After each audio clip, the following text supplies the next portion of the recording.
Sì, una nuova esperienza molto, molto stimolante.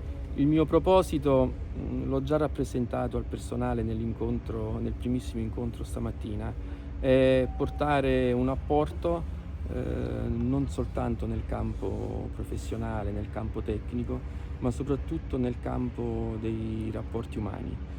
A me fa piacere pensare a un comando dove oltre, al rispetto per, i ruoli e le cariche, le figure istituzionali, ci sia in primis il rispetto per le persone. Sono convinto, parto da questa profonda e ferma convinzione, che quando c'è il rispetto tra le persone si lavori anche meglio.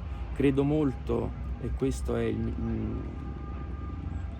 principale contributo che cercherò di portare, credo molto nella complementarietà dei ruoli e nella sinergia.